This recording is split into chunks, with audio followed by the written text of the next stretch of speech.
I was folding laundry on a Sunday afternoon when I realized I didn't recognize the sound of her laughter anymore. It came from the living room, light and polished, like a laugh rehearsed for someone else. Not the laugh she used with me, the one that snorted at the end when she really lost it. This one was gentler, more poised. Like it had been edited. I walked down the hallway slowly, listening. The television was on. Some true crime documentary she always claimed unsettled her too much. But she was watching it alone now, headphones in, face lit up by the screen glow. She didn't see me. I stood in the doorway a moment longer, watching her mouth curve upward at something I couldn't hear. Then she looked up, caught me staring. She smiled, the kind that doesn't quite reach the eyes. "Hey, everything okay?" I nodded, but something in me blinked awake and refused to go back to sleep. We'd been married for 9 years. Not a fairy tale marriage, more like a long, winding partnership built on late-night ramen, shared Spotify playlists, and the kind of quiet you grow into. Or so I thought. Her name's Naomi. Mine's Leo. We met in college, got married after graduation. She taught literature at a high school. I managed logistics for a mid-sized supply chain firm. A life that looked tidy from the outside. Mortgaged house, 2 cats, friends we saw on birthdays and holidays. It wasn't exciting, but it was ours. Until, I guess, it wasn't. That night, I couldn't sleep. I lay beside her, listening to the ceiling fan tick like a countdown. She shifted in her sleep, murmured something I didn't catch, then rolled the face away from me. I stared at her back and wondered if I was crazy. The next day, I tried to shake it off. We made coffee in silence, her scrolling her phone, me reading the news. She left for work in a navy blue blazer I didn't recognize. New. Sleek. Designer. She used to send me pictures from fitting rooms asking which dress she should get. Lately, things just appeared. That night, she worked late. The next night, too. By the third department meeting that ran past 9 p.m., I stopped pretending I believed her. I never planned to look at her laptop. It was impulsive, a weak moment when she left it charging in the kitchen while she showered. No password. She trusted me. Or maybe she was just careless. Her inbox was mostly work emails, students submitting essays, staff memos, district updates. But there was one email chain labeled simply S. It was long, months long, dozens of messages, some short, some sprawling. They weren't explicitly romantic, but they weren't innocent either. "You always knew how to make me feel seen," she wrote in one. Another read. "Sometimes I wonder if we made the right choices. What would things look like if we hadn't played it safe?" The response from S was warm, careful, like someone measuring their words. I still think about that summer. Before everything. I didn't recognize the name. Just S. No photos, no full name, just an email address with a generic domain. But I knew enough. I shut the laptop without reading more. My hands were shaking, my mouth dry. It wasn't the confirmation that gutted me, it was how little it surprised me. Like a punch you've already braced for. Naomi came out of the shower wearing the same robe she always did. White, a little frayed at the sleeves. She kissed my cheek, asked what we should do for dinner. I told her I wasn't hungry. The following week was slow erosion. I watched her with the dispassion of a scientist documenting a slow decay. The way she placed her phone face down every time it buzzed. How she took longer in the mornings now, more makeup, straighter posture, a new perfume that smelled too sharp to be casual. One night, I watched her from the hallway as she sat at the dining table, phone pressed between her shoulder and ear. She was laughing. That laugh again. The one I didn't recognize. "You always knew me better than anyone," she said. Not to me. I backed away, each step quieter than the last. That night, I started sleeping in the guest room. I told her I'd pulled a muscle and needed more space. She didn't argue. Then, 3 nights later, I received a call from a number I didn't recognize. I was in bed, scrolling through job applications, unsure why. The number rang once, then hung up. Seconds later, a text arrived. "I didn't mean to hurt you. Please believe that." I froze. It wasn't signed. No name. Just that. I stared at it for a full minute before I opened her phone. Yes, I know how that sounds. I'd memorized her passcode years ago, back when trust came naturally. No new texts. No evidence of the message I'd received. Then I realized the phone was logged out of iMessage. She was using a burner app. And this wasn't just emotional wandering. It was deliberate. Calculated. I stood in the kitchen, heart pounding, and scrolled through our shared calendar. Her work trip next week. 3 days. Out of town. I copied the dates and called a friend from college I hadn't spoken to in years. "Gabe."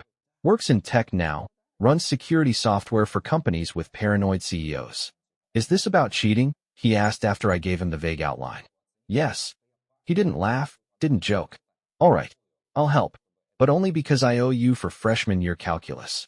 That weekend, I installed a tiny GPS tag under the lining of Naomi's carry-on bag. Gabe walked me through it. No tracking unless the bag left town. No alerts unless it pinged more than 50 miles outside the city. Monday morning, she kissed me goodbye with coffee breath and a casual love you. Wednesday night, I got the alert. Ping, Hillsborough. A small town, 2 hours west. Resort town. She wasn't supposed to be anywhere near there. The GPS placed her at a boutique hotel. 5-star. Spa included. I sat in my car outside our house and stared at the map, watching her not move. I should have been angry. Instead, I felt something else. Stillness. A dead calm. I sent one message to her phone. Hope the work trip's going well. She didn't reply for 3 hours. Then, long day. Just got in. Exhausted. Miss you. That was the moment it became real. Not just suspicion. Not a hunch. Evidence. She was lying to my face while wrapped in someone else's sheets. I drove to a 24-hour diner, ordered black coffee, and sat there until the sky turned gray. I wrote down everything I needed to do. Every step. Every document I needed to copy. Every password to change. Every account to freeze. When I came home, she was still gone. I packed a single duffel bag and moved into my brother's guest room. Didn't leave a note. Didn't say goodbye. When she returned, the silence would be waiting for her. A silence she wouldn't know how to explain. And I was just getting started that I woke up the next morning to 3 missed calls and a single voicemail. Her voice was composed. Almost bored.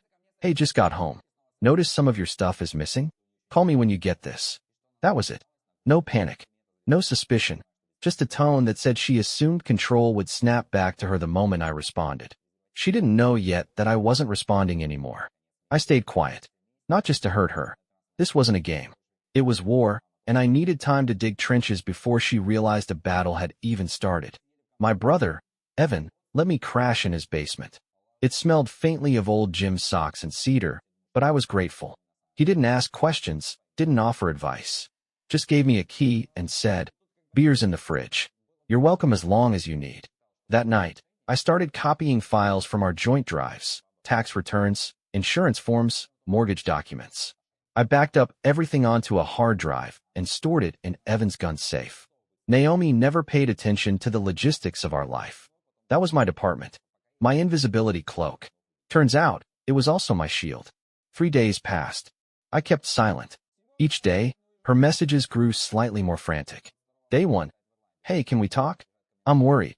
Day 2. I know you're upset. Just tell me what's going on. Day 3. You can't just disappear like this, Leo. It's not okay. That evening, she showed up at Evan's house. I wasn't prepared. He came down the stairs, eyes wide, whispering, "She's outside. Says she wants to talk." I stood frozen. Part of me wanted to confront her. Demand answers. Ask why I wasn't enough. Why all those nights curled on the couch watching trash TV together didn't mean more. But the smarter part of me, the part that had started waking up the night I found that GPS signal in Hillsborough, knew better. Tell her I'm not here, I said. Evan hesitated, then nodded. I watched from the tiny basement window as Naomi stood on the porch, arms crossed tight over her chest, eyes scanning the street like she knew I was near. She only stayed a few minutes. Then she was gone. That night, I made a decision. I emailed a divorce attorney, a woman named Lenora Langston. Her profile picture was just a gray silhouette, but the reviews said she didn't lose. That was enough for me. We scheduled an initial consultation for Thursday. I walked in prepared to lay it all out. But within minutes, I realized Lenora already understood. She'd seen this before, knew the script by heart. "She'll try to spin it," she said after I explained everything. "Say you abandoned her. That you're having a breakdown. Maybe even that you were emotionally abusive." She'd never, I started to say, then stopped. Would she? Lenora didn't blink. The minute someone realizes they've lost control of a story, they start rewriting it. She handed me a checklist. Asset inventory. Documentation. Social media scrub. She recommended I go no contact. Not to punish, but to protect myself. I left her office with a folder full of paper and a head full of static. I was halfway home when I saw it. "Naomi." sitting at the outdoor patio of a downtown cafe. Not alone. She was laughing. Across from her sat a man in a fitted jacket and black dress shoes. He leaned forward, too close. Smiled in that way men do when they think they're charming. She tucked her hair behind her ear. Then it happened. She reached out and touched his wrist. Not a lingering touch, but not innocent, either. I pulled over, hands trembling. Then I took a picture. I told myself it was for documentation. For court, if it came to that. But I think I just wanted to freeze the moment. Proof. So I'd never second-guess myself again. That night, I got an unexpected email. Subject, something you should know. No body text. Just a forwarded message chain between Naomi and someone named Chelsea, a friend from her book club. I knew the name, vaguely. The emails were dated 2 months back. In them, Naomi vented. Leo's never going to leave that dead-end job. He's too comfortable being invisible. Chelsea's reply. So what are you gonna do? Naomi again. I don't know. S keeps asking why I stay. Sometimes I wonder the same thing. I read the thread 3 times, each time slower. Who the hell was S? Then, in the 4th email, I got my answer. Sam says we'd never have to worry about money if I just walked away. He wants to take care of me. Sam. Not a nickname. Not vague anymore. That was the man from the cafe. The man whose wrist she touched like it was a promise. And here's the twist. I knew Sam. He wasn't a stranger. He was my boss. Not directly, he worked for our parent company, a VP from corporate who'd visited our office a few times during expansion talks. He'd given me a limp handshake and made jokes about how I was too serious. I remembered Naomi meeting him once at a company mixer. Just once. She wore that burgundy dress she said made her feel intimidating in the right way. She'd said, he's a little much, right? After we left that night. I hadn't thought about it since. Until now. I stared at the email. Everything slowed. Not just betrayal now. This was calculated. She hadn't just fallen into someone else's arms. She'd courted someone who held influence over my career. This wasn't a love story. It was a power play. And suddenly, I wasn't just angry. I was awake. I closed the email and opened a new one. To Lenora Langston. Subject, additional info for case. Attached, screenshots. Photos. Emails. Names. Naomi thought she'd build an exit route with gold trim and a backup plan in a tailored suit. She didn't realize I'd already started closing the doors behind her. Let her feel the walls inch in. Let her wonder why the silence was getting louder. And soon, she learned something she never expected. She didn't just lose me. She lost the version of me who didn't know how to fight back. The moment I sent that email to Lenora, something shifted. Not relief. Not empowerment. Just stillness. Like I'd stepped out of the eye of a storm and was waiting for the winds to return. The next few days were numbingly methodical. I followed every line on Lenora's checklist like it was scripture. Passwords changed. Credit card notifications activated. 2-factor authentication across the board. Even my Spotify account, because I'd be damned if Sam was listening to our playlist through her login. The only message I sent Naomi was short and precise. All communication going forward will be handled by my attorney. Her contact info is attached. She replied within 10 minutes. What are you doing? Can we please talk like adults? I didn't answer. She called 5 times. I blocked her number. Then she started messaging Evan. Please tell him I'm not the enemy. I never meant for any of this. He's being unreasonable. Evan responded once. I'm not the middleman. Talk to your lawyer. She stopped texting after that. By the end of the week, we'd frozen the joint account. Naomi tried to log in 5 times. Lenora showed me the failed access attempts during our next call. You're playing this right, she said. Keep going. Silence is leverage. I nodded even though my stomach was a knot of acid. I didn't feel powerful. I felt like a ghost in my own life. At night, I'd lie awake in Evan's basement staring at the ceiling tiles, trying not to think about what Sam's apartment might look like. Whether Naomi was sleeping in his bed. Whether she laughed for him the way she used to for me. But then I'd remember. This wasn't about love anymore. This was chess. And I was learning fast. I started therapy with a counselor Lenora recommended. Tomas, mid-40s, wore hiking boots to our sessions and had the kind of calm that made you feel like screaming just to see if you could crack it. You're not broken, he told me during our first appointment. You're just tired of pretending you aren't. Fair. We didn't talk about Naomi much. Tomas focused on me. My patterns. Why I didn't speak up more. Why I let the signs slide for so long. He never said, you should have known. He just asked, why do you think you didn't want to know? That one hit harder. Meanwhile, Lenora filed the paperwork. Naomi hadn't contested it yet, but we both knew a fight was coming. Then something strange happened. A week after the email leak and the cafe sighting, I received a call from a blocked number. Against my better judgment, I answered. A man's voice, low and measured. Leo. I didn't speak. This is Sam. I felt the silence crackle between us. He continued. I just want you to know. I didn't mean for this to happen the way it did. I laughed. I couldn't help it. A short, sharp exhale of disbelief. He sounded surprised. Look, Naomi told me things were already over between you two. That she was just waiting for the right moment to leave. I didn't. You didn't what? I said finally. Didn't think I'd find out? Didn't think consequences applied to you? I didn't know you two were still connected. I thought it was mutual. She said you'd both checked out. I closed my eyes. This man thought he was doing damage control. I could hear the corporate training in his voice. Manage the narrative. Minimize the fallout. You don't know me, I said. And I'm not interested in your apology. I just wanted to clear the air, he said, like we were negotiating a contract, not discussing the emotional demolition of a 9-year marriage. Sam, I said slowly, you slept with my wife and put my job at risk. If you think this ends with a my bad, you're more delusional than she is. He didn't reply. I hung up. 3 hours later, I got a calendar invite from HR, performance review meeting. Urgent. There it was. I arrived 10 minutes early the next morning. My manager, Elaine, was already seated. I'd worked under her for 6 years. She looked nervous. Leo, she said, I need you to understand this isn't about your performance. Your work has been exemplary. But, I asked. She sighed. There have been concerns about professionalism. Rumors about your personal life impacting your role. And Sam put in a word. I finished for her. She looked away. That was confirmation enough. Look, she said, I've advocated for you. But I need you to be careful. If you want to stay here, you'll need to keep things clean. No drama. No retaliation. I nodded once. Then I said, Elaine, I've never brought drama into this office. But maybe you should ask Sam who really blurred those lines. She didn't respond. I walked out without another word. Back in the car, I stared at my reflection in the rearview mirror. This wasn't a personal crisis anymore. It was a hostile takeover. Naomi hadn't just betrayed me emotionally. She'd aligned herself with someone who had power over my livelihood. But here's the thing about me. I'm quiet, not passive. That same day, I contacted an employment attorney, explained the situation, gave her everything: texts, photos, timelines.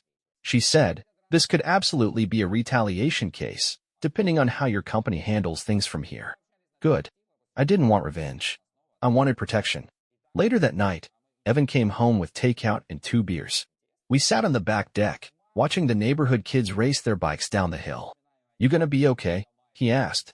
I think so, I said. You don't sound sure. I'm not. But I'm not scared anymore. And that counts for something. He nodded. You know what they say, right? About fire. What? You don't beat it with water. You beat it with bricks. Rebuild. Stronger this time. I smiled. First real one in weeks. And somewhere inside me, something loosened. The beginning of something I hadn't felt in a long time. Hope. The silence from Naomi lasted exactly 9 days. Then, at 6:42 a.m. on a foggy Wednesday, my phone buzzed with a blocked voicemail. I shouldn't have listened. But I did. Leo, please. Can we just talk? I don't know who I am without you. I made mistakes, but you're not innocent either. We both let it get this far. Please. I sat on the edge of Evan's futon, staring at the wall as her voice played out, shaking, unfiltered. Not rehearsed. That caught me off guard. I forwarded it to Lenora without comment. She replied within 2 minutes, ignore. She's slipping. That means the pressure's working. Still, that voice clung to me the rest of the day. But it was what happened later that week that truly set everything off course. I'd just gotten home from therapy and was making dinner when Evan's phone rang from the kitchen counter. I ignored it until I saw the caller ID, Naomi. Before I could yell for him, the voicemail kicked in automatically. But it was short. Just 3 words. Tell him everything. I stared at the screen. Then Evan came down the stairs, barefoot, rubbing his eyes. You make that tikka masala again? Smells like it. I didn't answer. Just turned his phone to face him. He squinted. She called me. Apparently. He frowned and unlocked it. I watched his face drain of color as he listened. Then he did something unexpected. He walked outside. 10 minutes passed. Then 20. When he came back in, he didn't look me in the eye. Leo, we need to talk. Something inside me cracked open and hissed like steam. Talk about what? He sat down slowly, like someone lowering themselves into a grave they dug for themselves. She's not wrong, he said. I should have told you sooner. Told me what? He wiped his hands on his jeans. Remember 6 months ago? When you guys were going through that cold spell, barely talking? I nodded slowly. She called me. A few times. Said she didn't know how to reach you anymore. That she needed perspective. Advice. Why you? I don't know, he said. Maybe because I've always been honest with her. Or maybe she knew I'd tell her what she wanted to hear. He looked away, jaw tense. What did you say to her, Evan? He took a breath. I told her she deserved to be happy. That maybe if things with you weren't working, it wasn't her fault. The world fell quiet. You encouraged her? I asked. My voice sounded alien in my own throat. No, he said quickly. Not to cheat. Never that. But I didn't discourage it either. I didn't tell her to fight for it. I just sat on the fence. I stood up. And you never thought to mention this? When I moved into your house? When I told you everything? I didn't know the full extent back then. And by the time I did, you were already knee-deep in this thing, and Leo, I was trying to protect you. From worse pain. You let me confide in you while hiding the fact that you'd already been part of the prelude. He flinched at that. It wasn't like that. I shook my head and grabbed my keys. Where are you going? Out, I said. I need space. From both of you. I didn't slam the door, but I wanted to. I drove with no destination, just one hand on the wheel and the other gripping a flame that wouldn't go out. Everything I trusted was compromised. Naomi. Evan. The very foundation of my reality was laced with cracks. I pulled into the lot of an old, half-abandoned strip mall. The diner was still open, though. I slid into a booth, ordered black coffee, and stared at the Formica table. Then I remembered someone who had been honest with me. Once. Mira. She was Naomi's old coworker. Quiet, no nonsense. I hadn't seen her in over a year, but she was one of the few people who ever told Naomi the truth, whether she wanted to hear it or not. I found her number and texted, Hey, it's Leo. Can I ask you something? The reply came fast. Sure. You okay? I didn't answer that.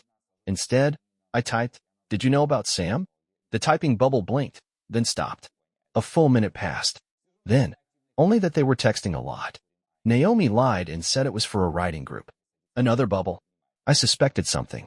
But she shuts people out when they push. And I didn't think it was my place. Thanks, I replied. Then another message from her, unprompted. I'm sorry. You didn't deserve this.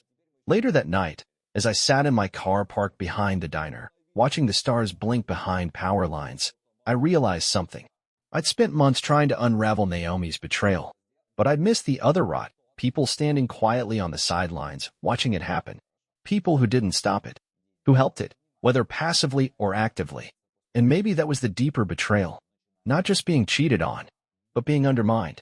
I went back to Evan's house just before midnight. He was still awake, sitting on the porch, hoodie pulled tight against the cold. I'm sorry, he said as I stepped onto the porch. Yeah, I said. Me too.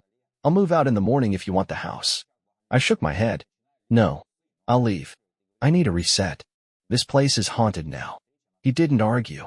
We didn't hug. Just two brothers looking at the same scorched earth from different angles. That weekend, I signed a lease on a one-bedroom apartment on the edge of town. Nothing fancy, old hardwood floors, weird slanted ceilings, a creaky radiator that rattled like bones. But it was mine. I moved in with one duffel bag, a coffee maker, and a mattress on the floor. And when the sun rose through the blinds on that first morning, something inside me clicked back into place. Not healed, not whole, but free. The first week in the new apartment was quiet in a way that felt holy. There were no late-night footfalls that weren't mine. No phantom ring of Naomi's laugh echoing off the walls. No clinking dishes that reminded me of dinners where we sat in silence, chewing through resentment disguised as routine. It was just me. And that was enough. I worked, ate, slept, walked around the block a dozen times a day like some urban monk. I rearranged the few things I owned 5 times, not because they needed it, but because I could. I found comfort in the control, the ownership of even the smallest decisions. Salt on the left shelf. Shoes by the back door. No one to move them. 3 weeks after the move, Lenora called. The divorce is final, she said. Just like that. No parade. No fireworks. No tearful apology or last-minute declaration. Just a legal full stop on a sentence I'd been trying to end for months. There's something else, she added. We got a letter. From Naomi's attorney. About what? She's withdrawing her name from the mortgage. Relinquishing all rights to the house. No claims. No alimony. Nothing. That should have felt like victory. But I just said, okay. Because by now, I'd learned not every win comes with a rush of triumph. Sometimes, it just comes with silence. That same day, Naomi emailed me. Subject, no reply needed. Leo. I signed the final documents today. I won't pretend this is closure, because I know I don't deserve that. But I want to say something, not because I expect forgiveness, but because I need you to hear it from me directly. You were never mediocre. You were consistent, kind, real. I mistook your steadiness for stagnation, and that's on me, not you. I got caught up in what I thought life should look like instead of valuing what I had. And I hurt you in ways I'll never fully understand. I've started over. Different apartment. Different job. I teach online now, part-time. I walk to the park every morning with coffee and think about how I used to do that with you. Funny how I didn't appreciate it then. I'm not reaching out for anything more. I just want you to know, I've accepted who I became in our marriage. And I'm working on becoming someone I can be proud of, even if it's too late for us. Take care of yourself. You deserve someone who sees you the way you really are. Naomi. I read it twice, then deleted it. Not out of anger. Just clarity. A few nights later, Evan texted me. Dinner? I almost ignored it. Then I remembered the night he pulled me out of that basement spiral with nothing but takeout and silence. He'd messed up, yeah, but he hadn't left. We met at a bar with sticky tables and terrible music. Halfway through a burger, he cleared his throat. I was a coward, he said. And I'm still sorry. I know, I said. And I'm still pissed. But we'll get there. He nodded. Just glad you didn't block me. Came close. He smiled. We clinked glasses, and for a moment, things felt almost normal. Weeks turned into months. Work stabilized. I got a small promotion. Not life-changing, but enough to remind me I wasn't defined by someone else's opinion of me. Not Naomi's. Not Sam's. Speaking of Sam, he left the company. Word got around that a harassment complaint had been filed. Not by me. Someone else. HR cleaned house quietly. I watched from a distance as his name disappeared from directories, inboxes, conversations. I didn't feel smug.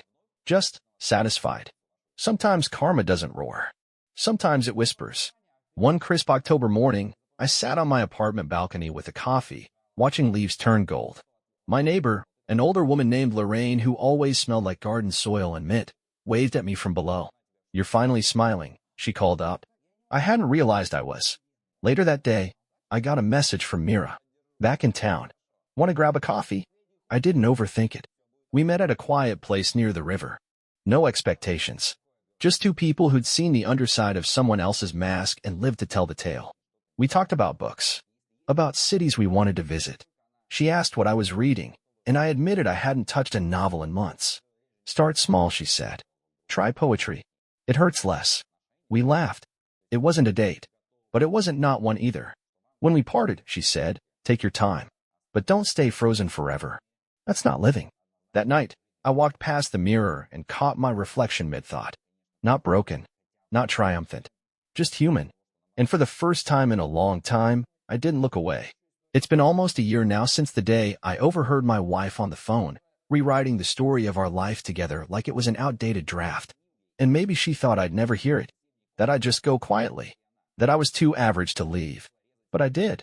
And I stayed gone. I rebuilt from rubble. Not because I wanted to prove something, but because I finally realized I'm not someone you upgrade from. I'm someone you build with. And next time, if there is a next time, it'll be with someone who sees that from the beginning. Not when it's too late.